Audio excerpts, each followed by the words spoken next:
아직 휴가가 되지 아니한 분도 계실 겁니다. 방콕 다녀오신 분 있어요? 방콕. 어저께 어느 분이 그러더라고요. 저는 방콕은 아니었고 동남아 순례, 동남아 순회하고 왔다고 그래요. 언제 그렇게 갔다 왔냐 그러니까 그분이 언제라고도 할 것도 없고 그냥 동네 남아서 그냥 동네 한 바퀴 순례했다는 거예요. 동네 남아서 순례했다는 겁니다.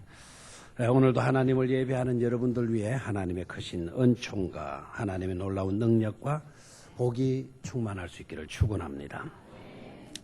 어느 정치인이 기도 중에 하나님의 음성을 듣게 됩니다. 하나님께서 기도 중에 이렇게 말씀하시는 겁니다.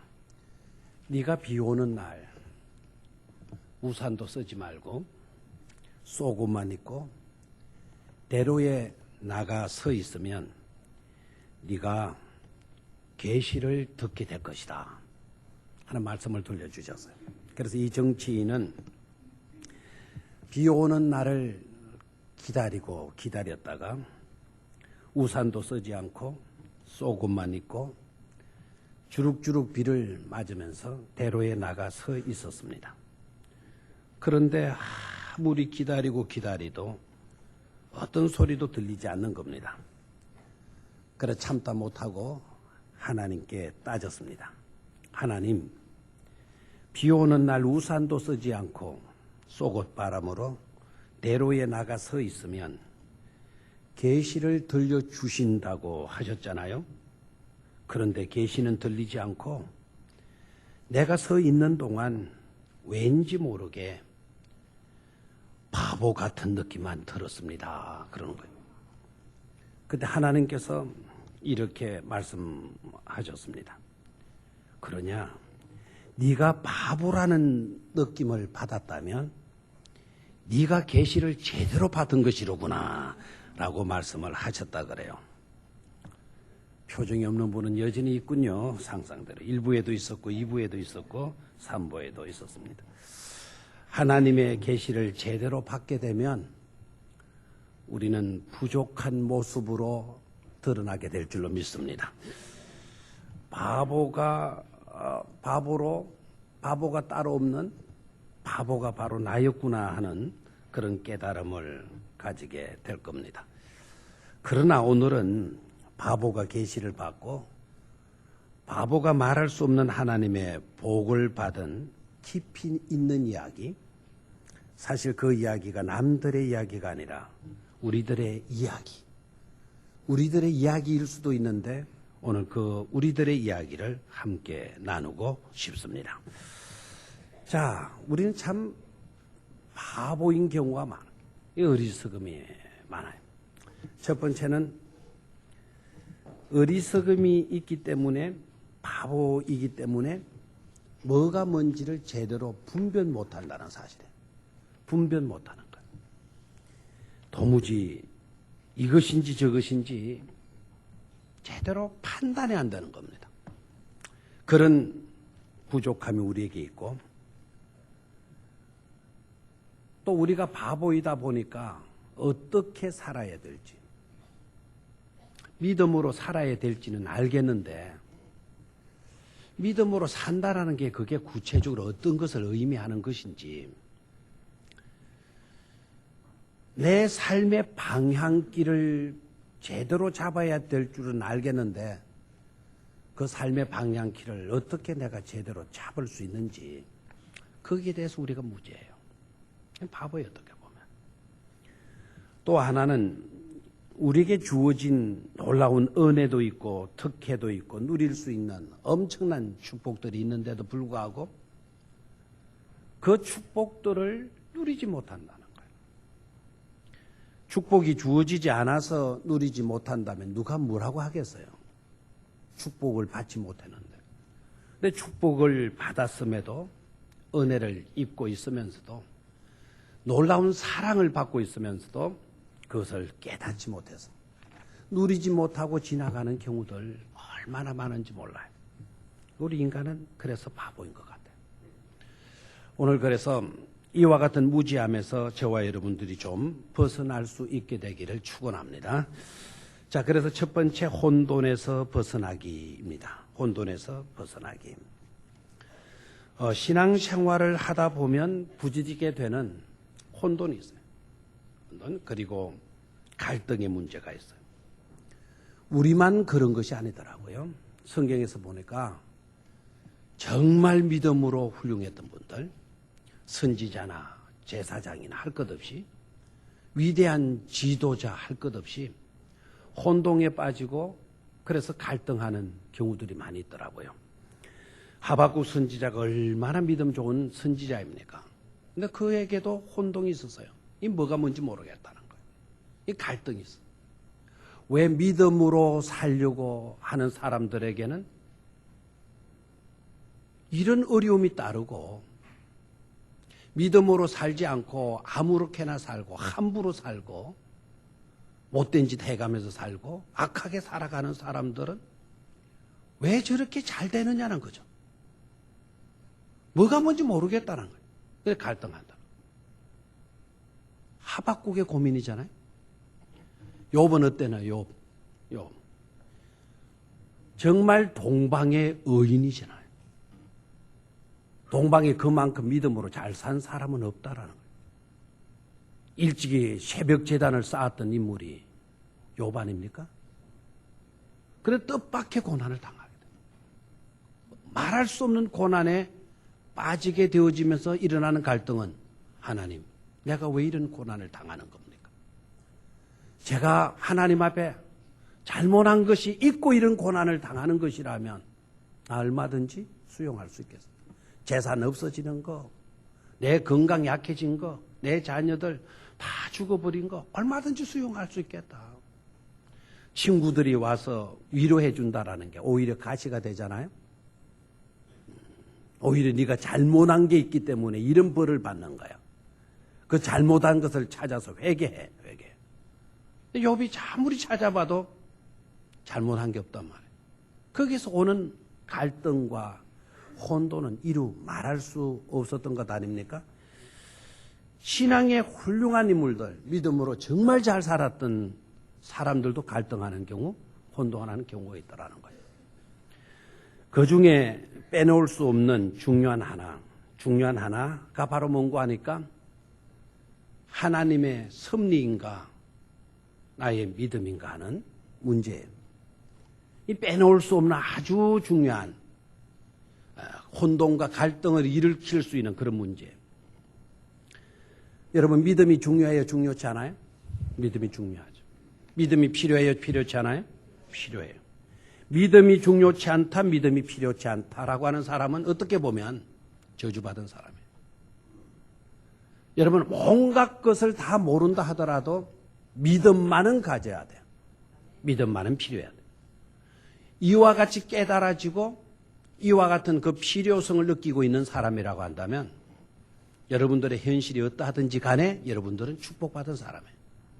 믿음만큼 소중한 선물이 없기 때문에 그래요. 믿음만큼 중요한 것이 없기 때문에 그래요. 그럼에도 불구하고 우리가 살아가면서 일어나는 갈등이 바로 뭘까요? 내가 믿는데, 정말 믿는데 왜 믿음대로 되지 않느냐는 거죠. 왜 믿음대로 되지 않느냐. 하나님의 섭리가 중요한 거 알겠는데 모든 역사는 하나님의 계획대로, 하나님의 스케줄, 하나님의 플랜대로 다 되어지는 걸 내가 알고 있는데, 근데 구체적으로 그 하나님의 섭리에 대해서 내가 어떻게 반응하느냐 이거예요.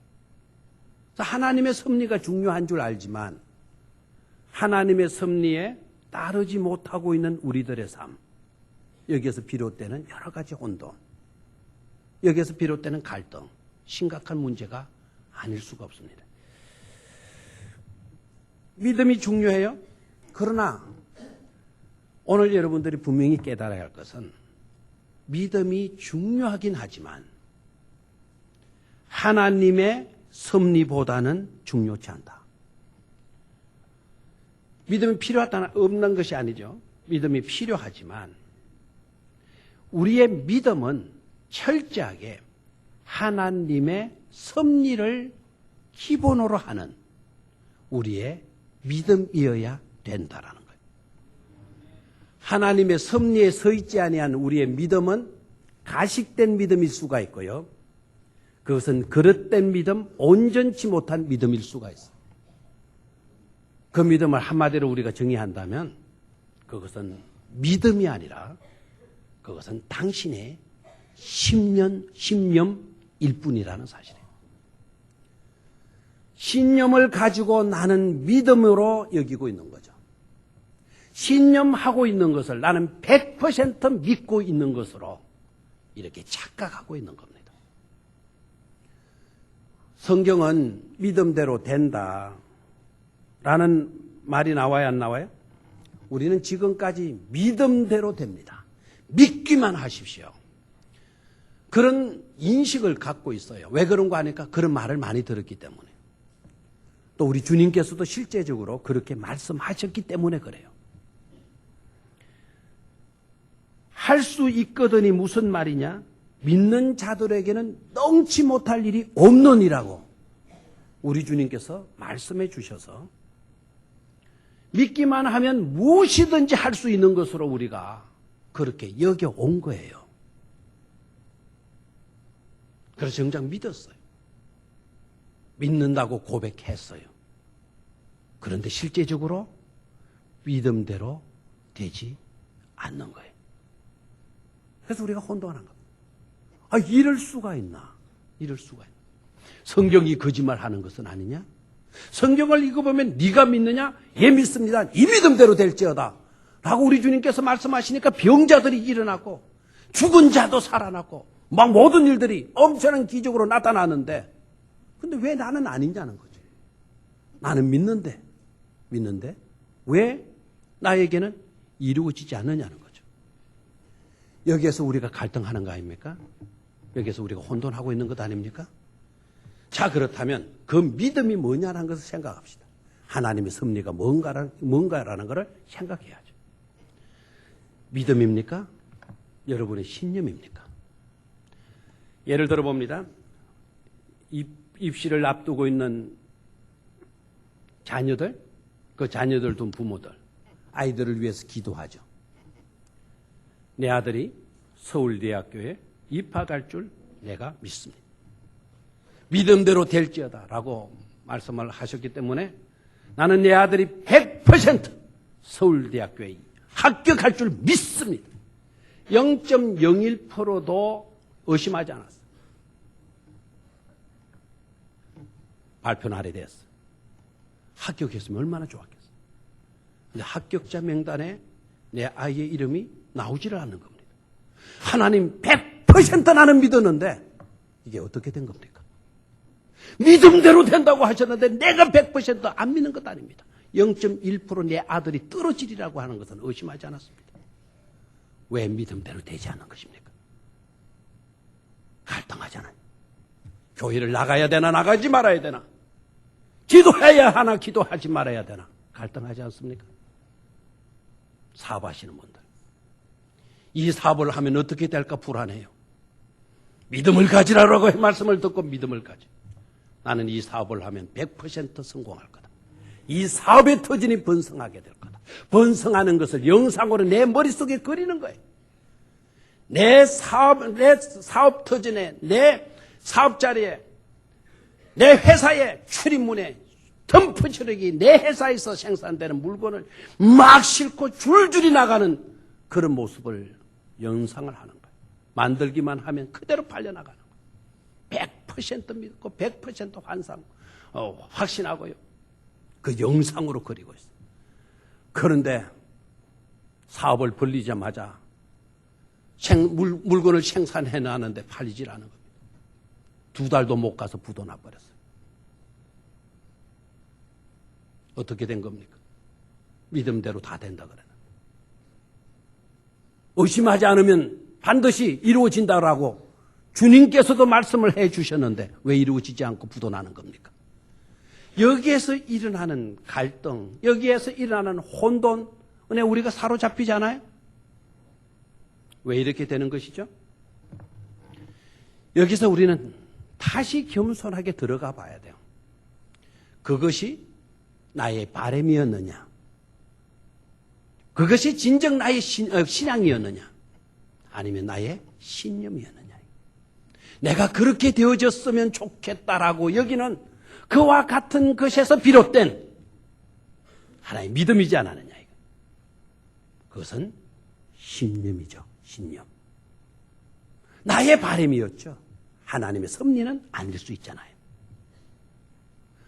내가 희망했던 것이죠. 그러나 하나님의 뜻하심은 아닐 수 있는 거예요. 우리가 혼동해서 벗어나야 돼요. 계속 무지의 자리에 우리가 놓여 있다고 한다면 그 일이 이루어졌어도 하나님 뜻과는 상관이 없는 거예요. 물론 그것이 이루어지지 않았을 때 그 당하는 고통과 아픔은 이루 말할 수 없죠. 심각한 상처를 우리는 받을 수밖에 없는 것 아닙니까? 그래서 우리는 첫 번째로 뭐에서 벗어나기? 혼동에서 벗어나야 되는 거예요. 그럼 그 다음으로 우리가 혼돈에서 벗어나기만 하면 되느냐? 아니죠. 그 다음 문제가 방향키 바로 잡고 나아가기. 한번 따라 하십시오. 방향키 바로 잡고 나아가기. 방향키를 바로 잡는 것이 중요한 거죠. 나의 신념대로 방향키를 잡고 내 신념대로 행하는 것을 믿음으로 생각하지 말아요. 여러분 구약에 나오는 요나 선지자 알아요? 몰라요? 요나 선지자. 선지자니까 믿음이 있었겠어요? 없었겠어요? 있었겠죠? 그런데 요나가 가지고 있는 그 믿음이 어떤 믿음이었는지 여러분 묵상해 보셨나요? 요나가 가지고 있었던 그 믿음이 정말 우리가 본받아야 할 온전한 믿음이었겠느냐는 거죠. 하나님은 요나에게 니느웨로 가서 내가 니느웨를 심판하겠다라고 하는 메시지를 그 백성에게 전하도록 해라. 요나가 예 알겠습니다 하고 순종했으면 그 믿음을 우리는 본받을 수 있어요. 그러나 요나가 못 가겠다라는 거예요. 왜 그래야 되느냐는 거죠. 이 양 망할 백성인데 가서 전한들 무슨 소용이 있느냐. 그냥 썰어버리면 될 것을 왜 가서 하나님의 심판을 알려야 되느냐는 거죠. 만약에 내가 가서 그 심판을 알렸다가 그 중에 막 그 심판의 소리를 듣고 놀래 자빠져가지고 아이고 큰일 났다 하고 회개하고 하나님께 돌아오게 되면 그 사람들 구원받게 될 건데 나 거짓 싫다는 거예요. 그렇게 되는 거 싫다는 거예요. 나 못 가겠다는 거예요. 그리고 어떻게 해요? 도망이라는 것으로 행동을 취하잖아요. 이게 요나의 행동 방식이에요. 그게 요나의 믿음이에요. 여러분 그러한 믿음이 온전한 믿음이에요? 저 민족은 망해야 된다 라는 것은 자기의 판단이고 자기의 생각이고 자기의 지식이고 그것에 대한 확신이 있었다고 한다면 그것은 자기 개인의 하나의 신념에 지나지 않는 것 아닙니까? 하나님의 섭리는 뭐죠? 그럼에도 불구하고 그 백성이 회개하고 돌아오면 구원해 주시는 것이 그게 바로 하나님의 뜻이요 하나님의 계획이고 하나님의 섭리가 아닙니까? 하나님의 섭리를 뒷전으로 해버리는 거예요. 그리고 자기의 신념을 펼치는 거예요. 하나님의 신념이 하나님의 그 섭리가 기초가 되어지지 아니하는 그것을 어떻게 우리가 바른 믿음, 온전한 믿음으로 말할 수 있느냐는 거죠. 그것은 어디까지나 자기 개인의 철학이고 신념일 뿐인 거예요. 그래서 우리는 인생의 방향키를 바로 잡아야 돼요. 인생의 방향키를 바로 잡는다는 게 그게 바로 뭔가 하나님의 섭리 위에다가 우리의 방향키를 고정시키는 거예요. 그리고 하나님의 섭리가 가는 대로 내 인생이 따라가는 거예요. 믿음으로 그 일을 수용해드리고 믿음으로 하나님의 섭리를 내가 바라보면서 하나님의 섭리대로 따라 순종하며 나아가는 삶, 그것이 바로 믿음이고 바로 그것이 믿음으로 사는 성도들의 삶이 되어지는 것이죠. 온전한 인생의 방향키를 바로 설정할 수 있게 되기를 축원합니다. 하나님의 섭리의 바탕 위에 나의 인생이라고 하는 방향키를 고정시켰다고 한다면 절대로 우리는 우리의 삶이 헛되지 않는 것입니다. 비록 여러 가지 고난과 어려움이 있다 하더라도 소망 가운데로 나아갈 수가 있는 것입니다. 하나님의 섭리 위에 나의 삶의 방향키를 두었다면 하나님의 섭리가 우리를 복되게 하는 것이기 때문에 오늘 내가 사망의 음침한 골짜기를 다니다 할지라도 하나님의 섭리는 나를 푸른 초장과 맑은 신의 물가로 인도해 주실 것이기 때문에 오늘의 사망의 음침한 골짜기라도 찬송 부르며 믿음으로 휘파람 부르면서 나아갈 수가 있는 줄로 믿습니다. 그런 믿음이 바른 믿음, 그런 믿음이 온전한 믿음인 줄로 믿습니다. 저는 온전한 믿음의 사람을 구약성경에서 두 사람을 예로 들었다고 한다면 저는 요셉을 들고 싶어요. 또 한 사람은 모세를 들고 싶어요. 요셉 봐요. 요셉. 형들로부터 시기당해. 팔림을 당해. 그때부터 고난이 시작되는 거예요. 남들로 인한, 세상 모르는 악한 사람들로 인한 고난이 아니에요. 형제들로부터 버림받는 이 서러움 말할 수가 없잖아요. 종종 저는 이산가족 해외 나가서 입양됐다가 돌아와가지고 어머니를 찾았는데 어머니를 찾아가지고 어머니 품에 안겨가지고 엉엉 우는 그런 입양아들의 모습을 봤어요. 옛날에는 어머니를 이해할 수 없었다라는 거예요. 어머니 만나면 제가 핥히고 싶고 죽이고 싶었다라는 거예요. 나를 왜 이렇게 버리느냐는 거예요. 남들은 몰라도 왜 엄마가 나를 버리느냐는, 엄마가 나를 왜 버리느냐. 어려워도 나를 지키고 어려워도 나를 좀 감싸줘야지 왜 나를 버리느냐. 얼마나 서러웠겠어. 얼마나. 나중에 엄마의 형편을 듣고 난 뒤에 엄마가 이해되더라는 거죠. 그래서 엄마 하면서 그 품에 안겨서 우는 모습을 봤어. 형제에게 버림받는 거, 부모에게 버림받는 거, 자식에게 버림받는 고통, 이루 말할 수가 없는 겁니다. 근데 요셉이 인신매매 당하잖아요. 그리고 짓지도 않은 죄 모함 받아가지고 엉뚱하게 모함 받아가지고 감옥 생활하잖아요. 모함 받았어. 나쁜 짓 해서 간 게 아니고 모함으로 간 거예요. 그런데 놀라운 거는 하나님이 왜 이렇습니까? 내가 무슨 잘못했습니까? 왜 형들이 나를 미워하는 겁니까? 왜 형들이 나를 팔아버리는 겁니까? 내가 나쁜 짓 한 것도 없는데 왜 나를 감옥 속으로 이끌어가는 겁니까? 하나님에게 한마디 원망과 하나님 앞에 불평을 늘어놓지 않잖아요? 믿음이 없어서 그랬나요? 너무나 현실주의였기 때문에 그랬나요? 아닙니다. 하나님의 섭리가 있겠거니예요. 창세기 마지막 부분에 가서 보면 요셉의 그 간증이 나오잖아요. 요셉의 간증이 뭐예요? 형님들이여 나를 판 일로 인하여서 보복당할까 봐 두려워하지 마시오. 형님들이 나를 판 것이 아니라 오늘 이와 같은 축복을, 오늘 이와 같은 영광을, 오늘 이와 같은 삶의 은총을 베풀어 주시기 위해서 하나님이 나를 먼저 이곳으로 보내어 주신 줄 믿는다라고 고백하지 않습니까? 뭐예요 그게? 하나님의 섭리였다라는 거예요. 하나님의 섭리. 하나님의 섭리가 있었다. 하나님의 섭리 위에 자신의 믿음을 올려놓지 않아요. 올려놓지 않아요. 믿음대로 될지어다. 그래서 믿음대로 형통한 요셉이 될 수 있었는 줄로 믿습니다. 또 한 사람의 온전한 믿음의 모습을 우리는 볼 수 있어야 돼요. 그분이 누굴까요? 모세예요. 모세가 어떤 인물이에요? 모세도 흠이 있어요, 없어요? 있죠. 잘못한 게 있어요, 없어요? 있어요. 그런데 모세를 봐요. 하나님께서 네 백성을 이끌어내라 그래요. 저는 모세가 이스라엘 백성들을, 히브리 민족을 애굽 땅에서 이끌어낸 건 또 대단한 지도력을 발휘한 거라 봐요.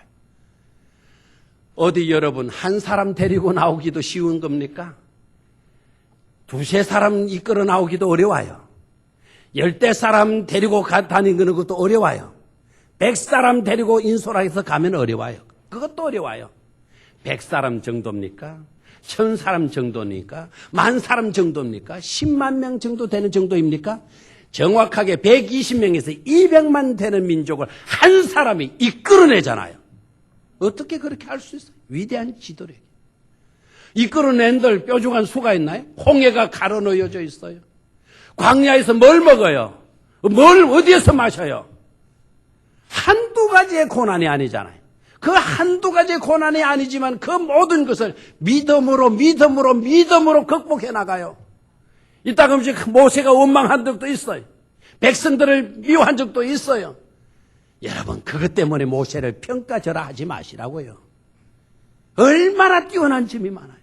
우리는 그런 일이 아니라 조그만 일들 때문에 좌절하고 무너지는 경우가 얼마나 많아요. 원망하고 불평하고 염려하고 근심하는 경우들이 얼마나 많아요. 모세 대단한 인물이에요. 저는 그런 점에서도 모세가 뛰어난 인물이지만 저는 이 점에서 너무 가슴 뭉클한 감동을 받아요. 가나안 이제 입성이 얼마 남지 않았어요.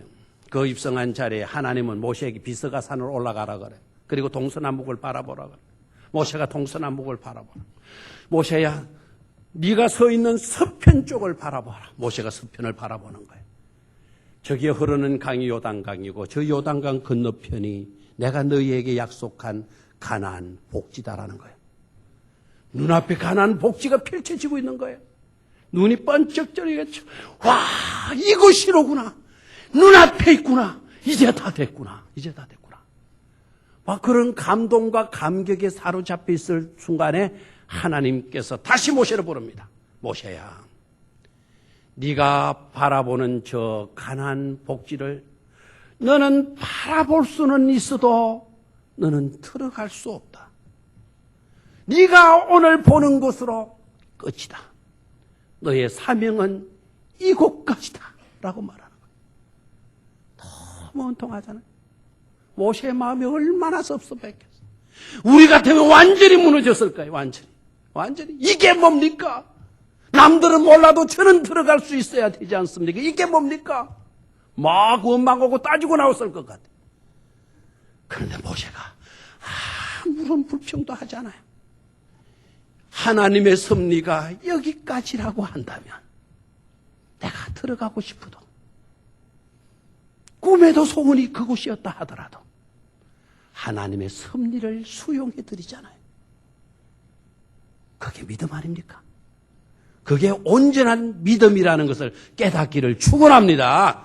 나의 신념에서 비롯된 것 가지고 내 신념대로 되지 않았다고 하나님을 무시하고 하나님을 원망하고 하나님께 불평하지 마라 이거예요. 온전한 믿음으로 내 인생의 방향키를 바로잡을 수 있는 여러분들 되시기를 주의 이름으로 축원합니다. 마지막 단계. 주어진 특혜 누리기. 한번 따라하십시오. 주어진 특혜 누리기. 이것을 보기 전에 제가 말씀드리기 전에 여러분 영상을 하나 보도록 하겠는데요. 먼저는 저 영상 가운데 나오는 여인의 이름을 맞춰보는 거예요. 저 여자가 누군가 맞춰보는 거예요. 저기에 준비된 영상이 저기 이제 우리 컴퓨터가 여기 나오네요. 이 여자, 지나갔어. 다시 한번 원위치 빼고 그래서. 자, 다시 그 다음에 나오는 장면, 그 다음 뉴스를 끄고, 딱 멈추시고. 이 여자를 아는 사람. 이 여자 이름. 예? 아무도 모를 줄 알았어요. 그래서 준비한 선물은 제 것이 되겠어요. 저 여자의 이름은. 누구라고 아는 사람이 있어요? 한 번 더 기회 줄게. 예? 여기 누가 나왔는데? 누가 케이트라 그랬어요? 어디, 여기가 누구예요? 그럼 나중에 선물을 받아가요. 그런데 틀렸어요. 저 여자를 케이트라 부르면 안 돼요. 케이트라 부르면 안 돼요. 왕세자 비누로 불러야 돼요. 자, 웨딩 면사포를 입었죠? 저 면사포가 패션계에 또 아주 또 센세이션을 일으켰죠? 자, 한번 보죠. 결혼식을 하기 위해서 교회 안으로 입장을 하는 겁니다. 아버지가 딸의 손을 잡고 입장을 하네요. 우리나라도 같이 하죠. 전부터 축구 스타와 팝가수, 쭉 돌아갔어요. 외국 왕족 등 각양각색의 진객들이 웨스트민스터 대성당을 가득 채웠습니다. 웨스트민스터 성당 캐도랄에 들어갑니다. 엘리자베스 여왕 부부까지 자, 여왕이 등장합니다. 속 입장한 뒤 현지 시각 정각 11시 주인공인 신부 케이트 미들턴이 케이트가 지금 내리고 저 웨딩 드레스가 제대로 일으켰죠. 쭉 좀 돌리고 빨리 좀 돌리고 앞으로 당겨줘요. 결혼식장이 아니니까 지금 앞으로 쭉 다니고. 자, 지금 이제 그 교회 안에서 신랑 윌리엄과 케이트가 혼인 서약을 하게 됩니다. 우리가 하는 대로 아플 때나 괴로울 때나 아내 사랑하겠냐. 신부 꽃다발은 왕실 전통을 따라 웨스트민스터 사원의 무명용사 묘비에 봉헌됐습니다. 자, 저기 여왕이 있고요. 여왕의 남편, 그런 결혼식을 마치고 지금 행진을 하게 되죠. 자, 됐습니다. 저기까지. 자, 저기까지. 아까 서약하는 부분이 나오지를 않았는데 오늘 일부 예배는 서약하는 부분이 나와가지고 아주 좀 의미가 깊었습니다. 자, 저 여자. 왜 저 결혼식이 20억의 시청률, 20억의 사람들이 저 결혼식을 봤다라는 거예요. 그런데 이후에 그때 못 본 사람은 인터넷을 통해서 보신 분들까지 한다면 50억이 넘는 인구가 저 결혼식을 봤다라는 거예요. 세계의 결혼식이었다 그러죠. 왜 저 결혼식이 세계 사람들에게 관심사가 되어질 수 있었을까요? 영국의 왕실의 결혼은요, 왕실과 왕실의 결혼이에요. 이쪽 나라의 왕과 저쪽 나라의 왕가의 자녀들이 많아서 결혼한 거예요. 근데 이 결혼식은요, 왕실 대 왕실의 결혼이 아니고 상상도 할 수 없는 왕실 대 평민의 딸, 평민의 여성하고의 결혼이 이루어진 거예요. 세계의 결혼식이 되어진 거예요. 관심이 되어진 거예요. 저 결혼식이 있을 때 서민 쪽에 있었던 사람들은 와, 부럽다. 우리에게는 이 환상과 같다. 하나의 판타지하다. 이건 꿈이다, 꿈. 그래서 수많은 서민의 사람들의 하나의 드림, 꿈이 되어진 거예요, 꿈이. 한편의 사람들한테는 이게 뭐야? 왕실을 모독하는 거다. 어떻게 저 천민의 딸하고 하느냐? 이름도 없는 저런 여성하고 결혼을 할 수 있단 말이냐? 이것은 우리나라의 모독이다. 막 손가락질하고 온갖 비방을 다 퍼부었어요. 그러나 그런 비방이 있건 없건 간에 케이트의 운명은요, 이 남편을 당신의 남편으로 모시겠느냐, 이 남편을 존경하고 따르겠느냐, 예스라고 하는 바로 그 고백이 있어지고 그 결혼 주례자가 성혼을 선포하게 되어졌을 때에 케이트는 어제의 케이트가 아니죠. 어제의 케이트가 아닌 게 이제는 누구도 천하다 말할 수가 없는 거예요. 누구도 못 배운 여자다 말할 수가 없는 거예요. 결혼했기 때문에, 혼인이 이루어졌기 때문에, 혼인 서약이 있어졌기 때문에 그의 운명은 완전히 바뀌어질 수가 있었던 것이죠. 그래서 예전에 할 수 없었던 것을 할 수 있게 되었고, 예전에 할 수 있었던 것을 이제는 하지 못하게 되어진 거예요. 얼마나 아름다워요. 여러분, 오늘 그 결혼식을 보면서 저 드레스를 나도 입고, 저 왕자는 앞으로 왕이 될 사람 아닙니까?